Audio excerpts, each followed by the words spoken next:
Hello, everyone. Welcome to another episode of Sterling Live. My name is Caitlin Brower, and I'm Sterling's social media manager. I come to you week after week delivering incredible episodes with incredible guests across our Facebook, LinkedIn, and YouTube profiles. So if you are here with us live today, thank you so much. We have a phenomenal episode. And I'm going to bring in my guests now. As you can see them on screen, I have two phenomenal guests. So I'm here today with Jamie Serino, our head of brands and content, and Jaspreet Murray, our people and culture leader. So thank you both for joining me. Our topic today is working parents and mental health, what employers can do to support. So again, thank you both for joining me. I want to give you guys the microphone now, so to say, to introduce yourselves. So Jaspreet, let's get started with you. Can you please introduce yourselves to our audience? Sure. Thanks, Caitlin. Hi, everyone. I'm Jaspreet Murray. I'm a member of the People and Culture team based in Vancouver, BC. I've been with Sterling for just over 14 years now. And in my role, I work with employees and leaders alike on all of our people initiatives. And outside of work, I have a 4-year-old son and a 7-year-old daughter. So an experienced Sterling member with us today, over 14 years, truly incredible. So very happy to have you here. Jamie, can you go ahead and introduce yourself to our audience? Yeah, thanks, Caitlin. Hi, everyone. I'm Jamie Serino, head of brand and content here at Sterling. I've been here at Sterling since January of 2020, so pretty new. I got a few weeks in at the New York office before everything shut down and we went remote.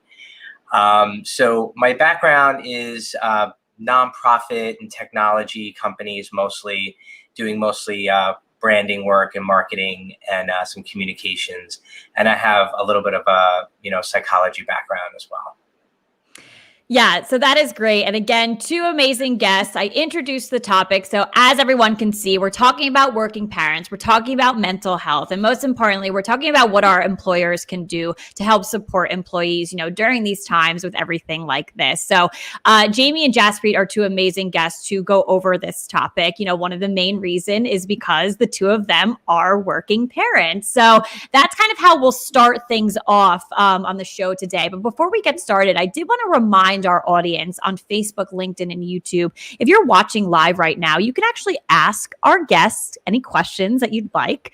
If you go into the comment section across any of these platforms, you can go ahead and type in your question, press enter, and I'll see them and I'll field them to our guests as I see fit. So just a friendly reminder there, please ask questions, engage with us throughout the show. And we'll answer them. We'll get back to you. So let's get started. As I said earlier, I do want to, touch on the fact that Jaspreet and Jamie are both working parents. So I do want to pick their brains a little bit in that area. So I just want to talk about a general discussion of working parents during the pandemic. So Jamie, we can start with you. How has it been for you working remotely during this time as a parent? Yeah, so I think it's been mostly good, but it's been mixed. So I have a 6-year-old and a 3-year-old, 2 boys. So there's lots of energy. Fortunately, my older son was able to go to school since September. And the younger one just started going in April, and that has been really helpful. Mm-hmm. We've had periods of quarantine here, that were kind of difficult to get through, but we just keep reminding ourselves, one, we're healthy. We didn't actually have to deal with anyone getting COVID. We had people around us that were getting it, and that's why we had a quarantine at times. And we just found that, just trying to keep kids busy with activities, keep their minds going, keep their bodies moving, get their energy out was always the best way. So, but just to, one final thought, the positive side of working remotely is I've spent way more time with them, than I normally would have. And that's turned into a real positive. I've heard that from a lot of working parents, and it warms my heart. I grew up in a household where I was always with my parents and they were always around. So I have heard that from a common theme from, my siblings, my, just friends, like friends of friends that, parents during this time have been very happy with just how much family time there have been. So I think that was a great note to sign off on there, Jamie. That was good. So Jaspreet, what about you? How has it been for you working remotely during this time as a parent? Yeah, I mean, I think similar to probably a lot of parents, it's had its ups and downs. Like Jamie, I recognize that I'm fortunate that childcare, hasn't been an issue during the pandemic. I know a lot of people have had to go without, regular childcare and juggle both. And our kids have been in school full time since last September. But it's still been stressful, wondering if we made the right decision, sending them back, and every time they come home with a sniffle, wondering, if it's the start of something. But I agree, it's been nice, less commuting, less time, away from home. I see it as a positive for sure.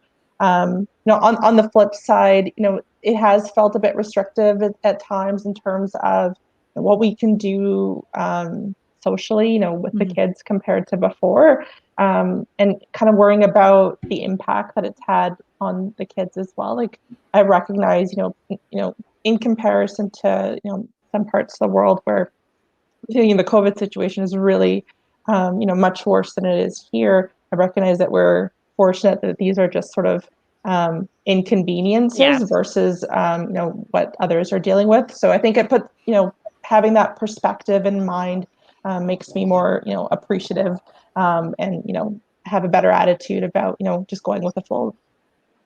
Yeah, and I think that's important to point out, and I'm happy you did for sure for our audience.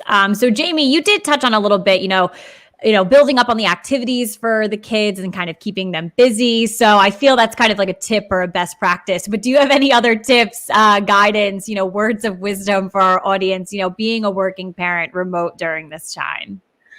Well, I think people would first have to understand that, I'm still kind of a new parent. And I was thinking that about a year ago, like, wow, so I've been a parent for around 5 years and now dealing with this, as Jazz said, definitely we remind ourselves that we were fortunate and have been fortunate, comparatively, but, so I guess anything I say you take with a grain of salt compared to a parent who's, been doing it for longer. But, for us, it really was, about, trying to remember that our children think differently, like they think like children, so it's you see them fighting, like, why don't they understand how to share? Because they have new brains and they don't get it, right? Like, why would you put your hand in the salad dressing and then rub your hand through your hair? Why would a person do that? I feel like I still do that. I don't know. So right, I usually get the salad dressing all over my shirt. Yeah. So it's just stopping yourself and thinking through, like, they're not going to think like you, and they're not going to have these, like, kind of sophisticated ways of dealing with things, from sharing to emotions, And another important piece is, there's that research that I had done, which, we can get into a little bit later, is that the support systems, teenagers, they rely more on the support systems that our society has, more so than adults. Adults rely on them too, but teenagers rely on them much, much more. Kids rely on them more. Schools, sports, after-school activities, networks of friends, even friends' parents, relatives, all these different people and systems that they normally would have been reliant on were just gone abruptly. And then here and there kind of working their way back in, but not in any kind of normal sense. And so, we were just reminding ourselves that that's gone in their lives, and it's just us, and, or maybe sometimes friends here and there. And then how can we compensate for that? Or how can we kind of understand that they may have different types of feelings or frustrations, and then how can we, help them through that? So those were some of the things that we had done. And then the last point was to remind ourselves to start from a place of wellness. So rather than always like, like kids aren't sharing, or they're the negative things they do. What are the positive things? What are their strengths? And how are they when they're well? And they're well and they're strong. What are they like? And understanding that, and then seeing where things might veer from there. Yeah, and I think that's a great advice. Despite you saying take it with a grain of salt, I do think that our audience can take away a lot of what you just said from there. So speaking of our audience, we actually do have a question that came in on LinkedIn. It's a phenomenal question. And Jaspreet, I'm going to throw it to you first, because I think it definitely will play along with tips, best practices, any advice. So how do you both turn off going between working and then raising kids? So Jaspreet, I'd like to kick that over to you first. Sure. So, I mean, what's worked for me is setting up the similar type of routine at home that I had in the, when I physically went to an office. So, I don't have the commuter getting in the car, but it's going upstairs and getting into my office. And, when I leave the office door here, that's, that transition period of, being a mom. And, I know I'm guilty of it sometimes, of taking my laptop with me or trying to multitask even in the evenings when the kids are here. But I try really hard to, when I'm with them, provide focused attention. And then if I need to work, to come up back to my office and sort of, again, think of it more of this being in a physical work office, the same concept. So I think that's really worked well for me. Yeah, that's great. Jamie, how are you turning it off going from work to raising your kids? Yeah, I think it's a great question. And at first I was doing this poorly in the beginning. And then I realized that, and, was seeing some articles and advice out there. It does help that my wife and I both have separate working spaces. We're very fortunate about that. The kids know they're not supposed to come in, but sometimes they do, and they show their face on the Zoom. Those are my favorite meetings with you, Jamie, when your kids come on. So yeah. Well, my son comes in very seriously, hands me a note. I'm like, yes. And the note says poop. Okay. It was important to let me know about that. Those are great moments. So once I realized I wasn't transitioning, well, I did stop and I took a moment. So if I wrap up here in this office and I bring my computer somewhere else and I'm going into a separate place, I might sit for a while and then 2-3 minutes and then go and be with my children.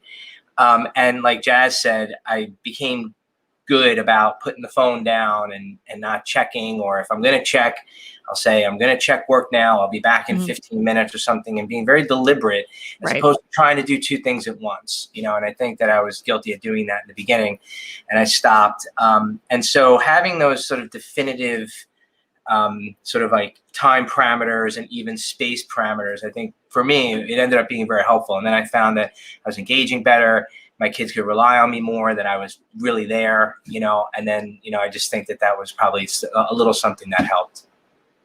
Yeah. So honestly, so what I loved about your comment, Jamie, was that, you admitted to not doing it right away. This is something, whether you are a working parent or you're working remotely for the first time ever. And just we all had to shift and adapt. And I know we've all heard that, over the past year and a half now, yes, times are changing. We have to adapt and shift and everything like that. But it's true. And it's a lot hard. It's a lot harder, I think, than just reading an article about here's how to do it better. Everyone's changing. So I just think that, admitting that you had to make a change and shift over focus on things, I think that's great. And clearly you're doing a good job now, the two of you. I think, you're providing great advice so far. We're only 13 minutes in, and I think I've learned, I'm not a parent yet, but I think I'm ready.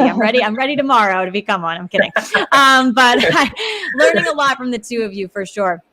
So I want to shift focus and go into our second area here of this conversation for the episode today. So we are taking an interesting turn because Jamie has some really, really interesting, external research and data that he's uncovered. So Jamie, I won't, steal your thunder on anything, because I want to explain to our audience where this research is coming from. So I do have some questions for you, but I do want to hand the floor to you right first, just so you can explain where this research is coming from. Yeah, sounds good. So I'm in a master's program for clinical mental health counseling and at Montclair University in New Jersey. And one of the things they do as part of this course that I was taking is do this poster conference, like psychology and healthcare organizations will do these poster conferences. And ours was virtual because of COVID. And so you make this poster and it's supposed to encapsulate all the research that you've done about a particular topic. And our topic was inspired by someone in our group who is the intake person at a hospital in New Jersey over the weekend. And he was just really blown away by how many teenagers were coming in with mental health issues. And you map that against articles that we're reading. And, so in addition to the health crisis that we've been going through, some are saying there's also a mental health crisis. Mm-hmm. And it's, it's impacting everybody of all ages. But when we were doing research into it, we were learning that adolescents, as I was saying earlier, they're actually more susceptible to it because they rely more on those support systems, which are gone. They rely more on peer networks, on in-person interactions. Also, let's face it, it's hard to be a teenager in normal times, right? And now our teenagers are in a pandemic, mm-hmm. and they're also being told, no, you can't do that, and that's wrong, and they're trying to figure all that out as well. So when you add all that into just the general uncertainty and the anxiety just that everyone's mm-hmm. going through, it ended up being this really terrible kind of matrix of factors that ended up giving, I think, teenagers and adolescents more mental health challenges than perhaps adults. Yeah, so it's definitely interesting to hear that and to really understand. So can you dive into it a little bit deeper, of the certain things that were uncovered during this research? So habits, activity, mental states, everything like that. Is there any further detail that you can provide there? Yeah, so we were really surprised at how much research there was mm-hmm. about it, because we were so interested in the topic, and then we were thinking, well, to actually do this poster, we're going to need a lot of research, and the pandemic's only been happening for a year in our part of the world, a year and a half in other parts, but we were just blown away by how much research there was out there, and so that let us know that this is something that people are taking seriously, mm-hmm. and it's a serious problem that people are dealing with. So there are a lot of studies in China about adolescents dealing with depression and anxiety. Italy, so these are areas that were, of course, hard hit by COVID. South America had a number of studies, and the United States had a number of studies. And it was found that if an adolescent already had an issue, there was a greater chance of it becoming exacerbated. And if an adolescent didn't have an issue, there's a greater chance of them developing an issue. Right. And this is everything from being mildly stressed out to being in a state where, okay, I think we need to go to the hospital or something mm-hmm. like that. And so, the key thing that we found, and we talked about this a little earlier, was looking for warning signs. And the big change is that these warning signs were generally picked up by the support system that we were just talking about, and by people that were used to finding them and even trained to find them, right. So teachers and school counselors, other counselors, coaches, and then even friends, and then friends' parents. And, a lot of times those are the people that might say, hey, something doesn't seem right here, And so then a lot of that fell onto parents, and parents themselves were struggling, with their own issues, And so it's very difficult. And so, easier said than done, but the research is encouraging us to, like I said, start off from a place of wellness and check in mm-hmm. regularly with your child. And then look for things like sleep habits, eating habits, potential withdrawal, spending too much time on social media. Sorry, Caitlin. I know, I can't. It's healthy for you. It is. It's working out really well. My job. It's working out well for me. No, I get it. It is. But actually, some of our research said there were positive effects of social media. Yeah. And that's, you think okay, I'm being connected with my friends, mm-hmm. and I'm talking, and I'm not just totally disconnected. But then the negatives of social media all rose up. Yeah. All of the things that that are negative of social media all just bubbled up and became worse for teenagers. Then even things like drug and alcohol abuse mm-hmm. and greater risk taking and harm to yourself, suicidal ideation, and as the spectrum goes to getting worse and worse, to these issues then needing some sort of intervention. And so it's everything from finding a child who's maybe lethargic all the way to showing some of these more profound signs.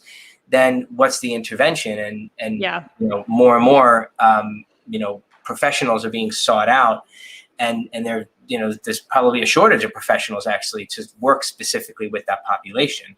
And then we did some research into different types of interventions and ways to address those problems. Can you go into those? Yes, I can. So there was one that was really interesting that came up, and it's called Extra Games. And it's sort of like the way you think of like the Wii and Wii Fit and Wii Sports. So there's a bunch of different types, and it ended up having a really strong positive effect on teenagers and adolescents, because it was exercise, movement, there's goals, and it was engagement, and especially if you can't get outside. And there's also ways to play, like in a lot of other games, like through the internet, so you can connect with different types of people. And then there's something in New Jersey in particular, something called Perform Care, which we think there are different types of organizations state to state that are very similar. And then these types of organizations will assess the child and then see what's really needed here, what kind of therapy might be needed, what kind of counseling might be needed. Then there's a National Child Traumatic Stress Network. Mm-hmm. There's the American Academy of Pediatrics, and that organization is specifically looking at COVID and the impact of COVID on children and adolescents. There is a disaster distress helpline, and there's a National Council for Behavioral Health. And then there's UNICEF as well. And so those all kind of rose up in the research as what a lot of people, organizations that a lot of people are using and going to, that seem to be having a good positive effect. Yeah, so it seems like there's definitely a lot going on and a lot to, unravel and truly understand. I think it's great that there's a lot of research already in such a short amount of time, so we can understand it. But the brighter side of, the conversation is that there are things that, we're uncovering that can help, that, families can go to, these adolescents can go to, these organizations, these, types of interventions that, lead towards positivity. So again, a lot to take in from a statistics standpoint, but also a lot, to look forward to from like a hopeful standpoint, that we can, understand this and try to, conquer it the best way we can. So Jaspreet, I'm curious as to what your takeaways are from hearing that from Jamie, both sides of it, the research, but then also too, kind of looking into the future of how we can, handle certain things like this.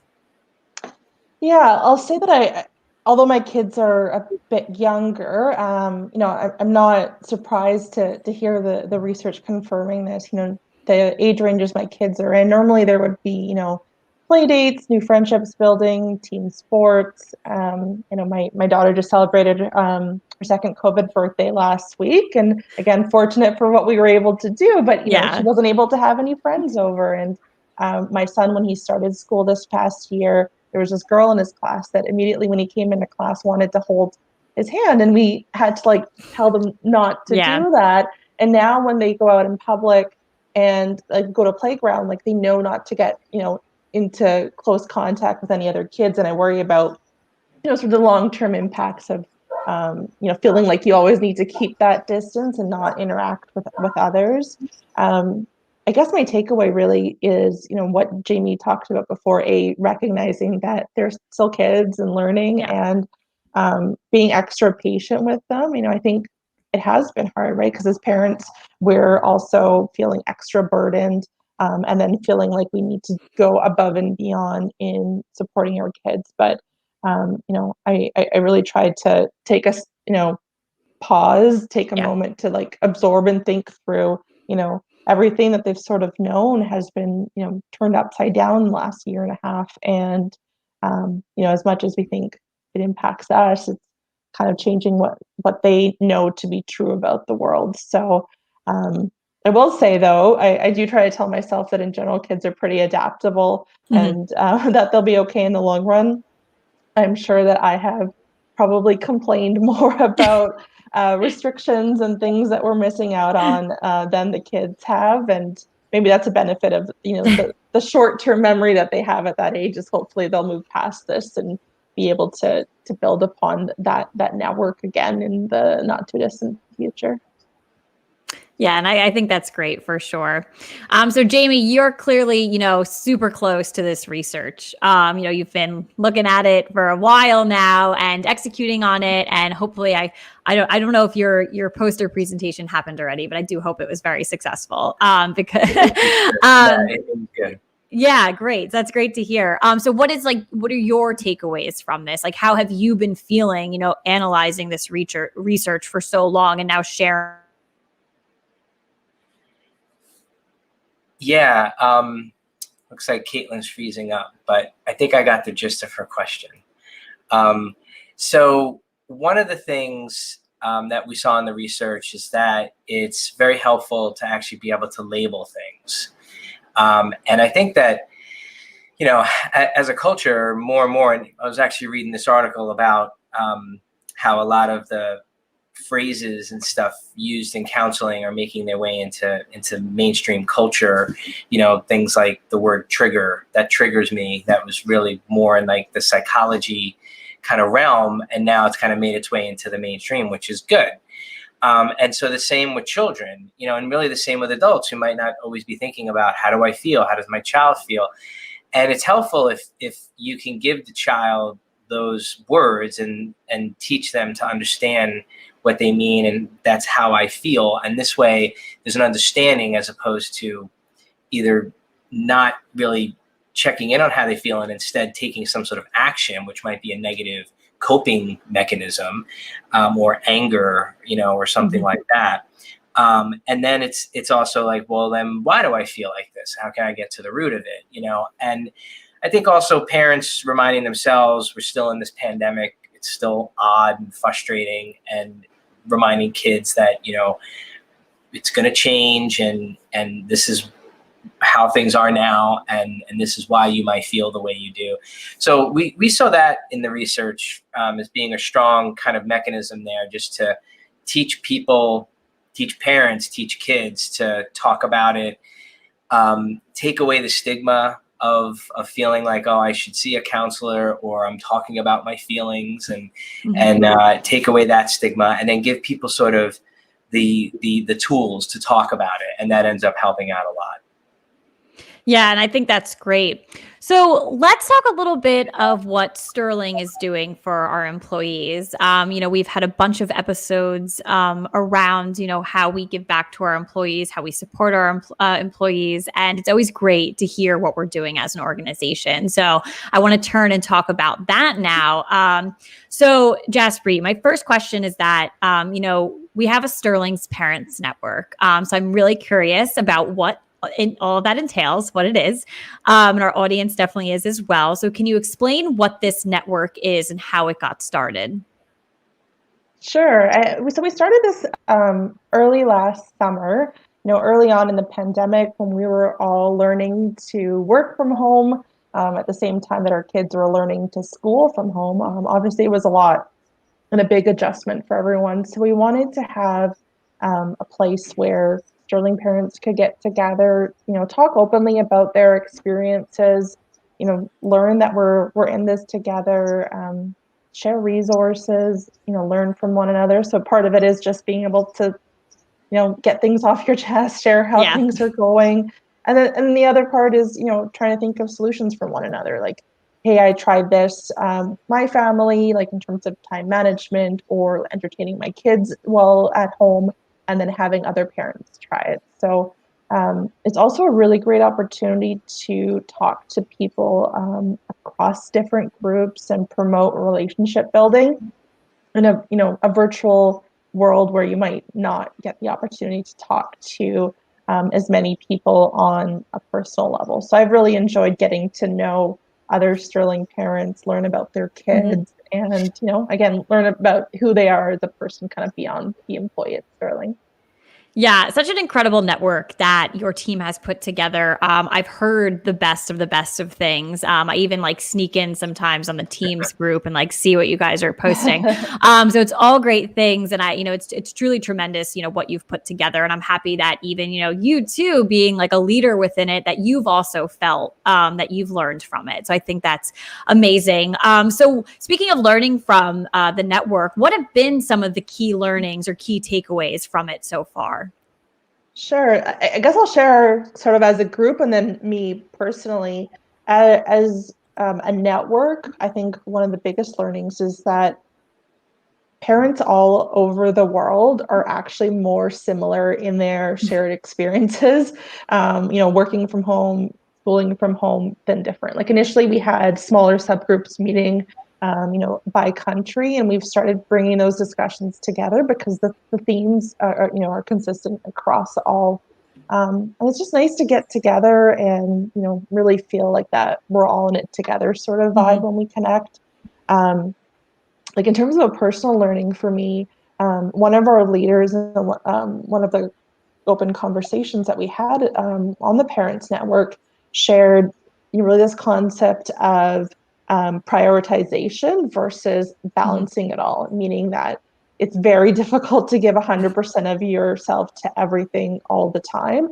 And Very instead, true. you sort of have to, prioritize what are the most important things every day, every hour, and recognize that there will be things that, are at the bottom of that list that don't get done that day and need to move on to the next day. And I think that's something that I think about regularly, Yeah. and remind myself that, as parents are dealing with a lot, the kids are dealing with a lot. If we're not on top of every single housekeeping item in the house, that it's okay. And it sort of gives you permission to do that. And also recognizing that one of those priorities is making time for myself. I think, as parents, we often give everything of ourselves to everyone, and we're only able to do that if we're taking care of our own mental health as well. And so one of the things I like to do every day is make, like, even if it's 15 minutes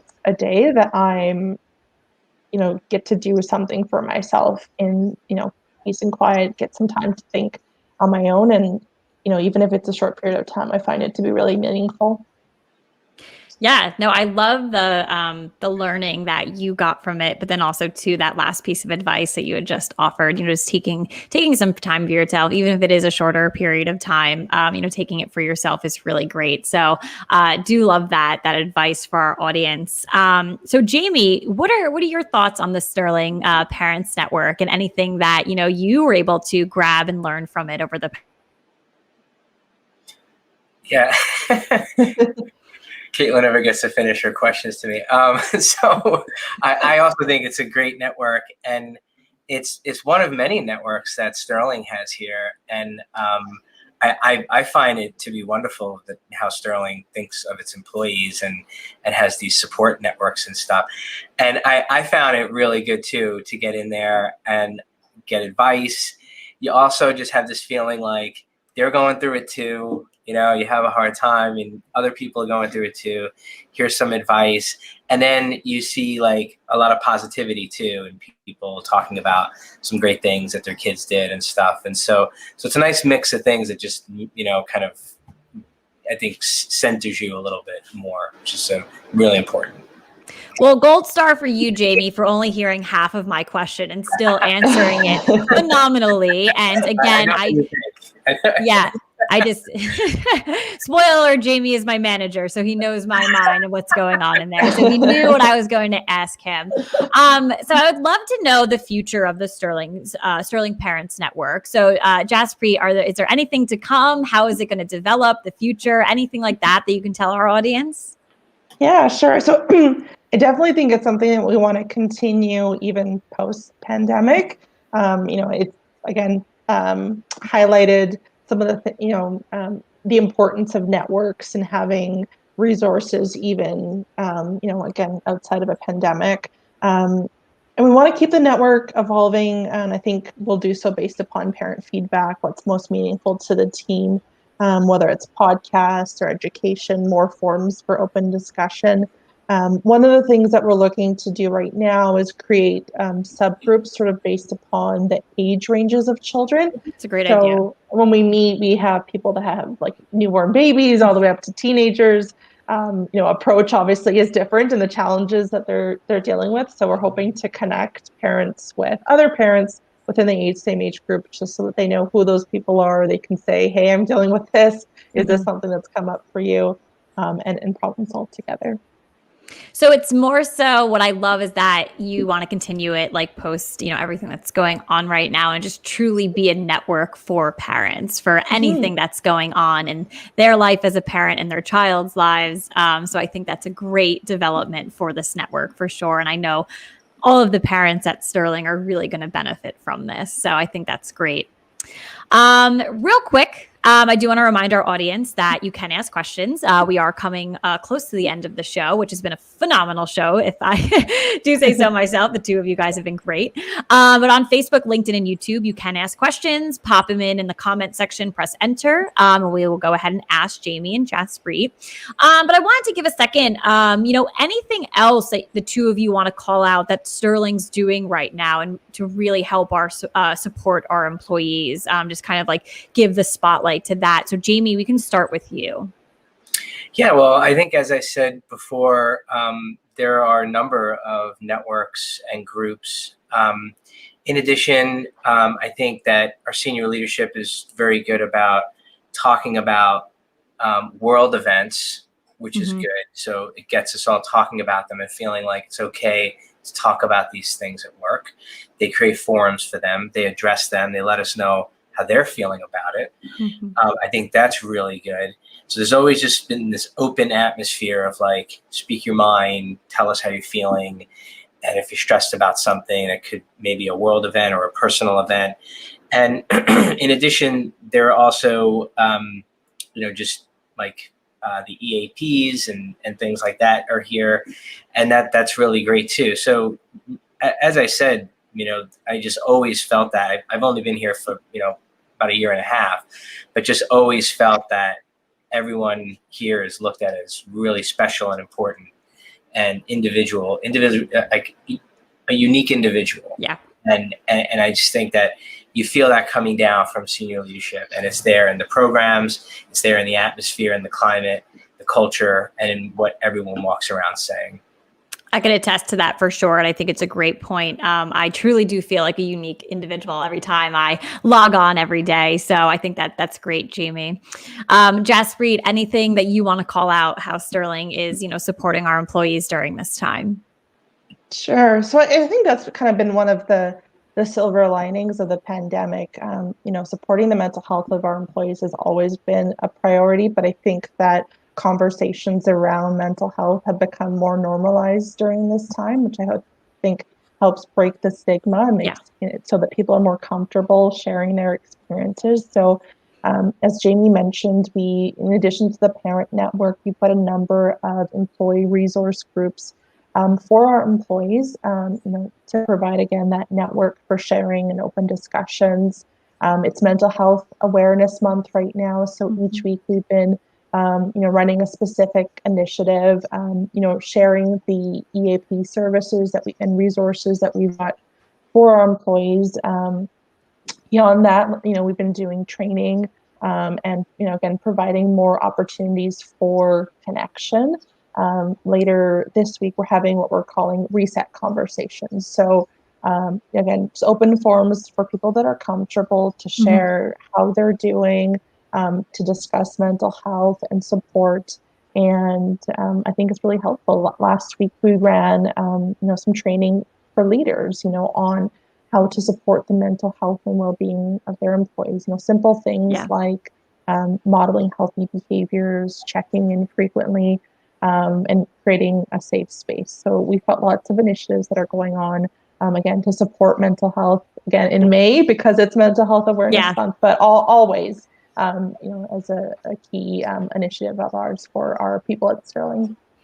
Those are some great initiatives. And I'm very proud to be a part of an organization that puts a lot of time and effort behind that. And you're right. It's not just right now we're putting a focus on it because it's May, it's Mental Health Awareness Month, but this is around all the time. So I truly think that's great.